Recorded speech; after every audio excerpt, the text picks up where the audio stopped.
రాష్ట్ర వ్యాప్తంగా రైతుల కోసం అండగా నిలవాలని వైఎస్ఆర్సీపీ పార్టీ నిర్ణయం. ఈ నిర్ణయం భాగంగా ఇటీవల కాలంలో ఖరీఫ్ వచ్చినప్పటి నుంచి ఓ పక్క చూస్తే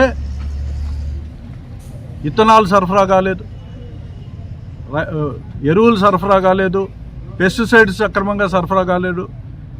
ఆర్బీకే కేంద్రాలను నిర్మించిన ప్రభుత్వం గత ప్రభుత్వం. ఈరోజు ఈ ప్రభుత్వం అయితే ఎక్కడ కూడా అక్కడ స్టాక్స్ పెట్టే పరిస్థితులు లేవు.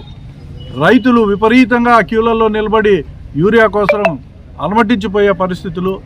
రైతులకి ఏమేం కావాలా, ఏమేం అవసరాలు ఉంటాయనేది గుర్తించకుండా కేవలం కాలయాపన చేస్తూ, అమరావతి జపం చేస్తూ, ఎక్కడో లుల్లు మాల్కో ఇంకోనుకో భూదానాలు పక్క చేసుకుంటూ కాలం గడుపుతున్నాడు తప్పనిచ్చి ఆయన అనుకుంటాడు ఆయన మేధావిని.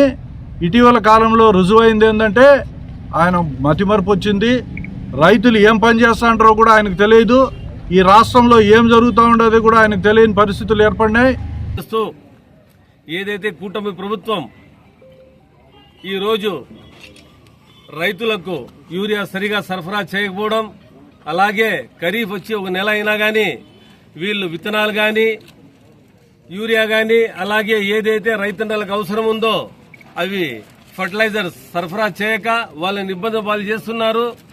రైతన్న భూమిలో పోయి ఆయన కృషి చేస్తేనే, కష్టపడితేనే మేము 3 పూట్ల భోజనం చేస్తాం, 3 పూట్ల ఈ రాష్ట్రం ఈ దేశం 3 పూట్ల భోజనం చేస్తున్నది నిజం. కానీ ఈ రాష్ట్ర ప్రభుత్వం రైతుకు గాని సామాన్య ప్రజలకు ఎలాంటి అవసరాలు చేయక వాళ్లకు నిర్లక్ష్యం చేసి వాళ్ళ కష్టాలు పెడుతున్నారు. వాళ్ళకు తెలిసిందల్లా రెడ్ బుక్ రాజ్యాంగం. ఆ రాజ్యాంగంలో బహుశా రైతన్నలు లేరేమో. చంద్రబాబు నాయుడు గారు ఎప్పుడో చెప్పినారు, పంట పండించడం అనేది వ్యర్థం, పంట పండించదండి మీరు గమ్మునైపోండి అని. కానీ ఆయన ఇప్పుడు భోంచేస్తా ఉండేది ఆయన ఈ ఏదైతే బియ్యం ఉందో, ఏదైతే వడ్లున్నాయో, ఏదైతే ఈ రైతన్నలు పండిస్తున్నారే పంటలు, దాంతోనే ఈ దేశం నడుస్తా ఉందనేది నగ్న సత్యం. బహుశా ఆయన విజనరీ సీఎం అయి కూడా ఆయన మర్చిపోయినాడేమో.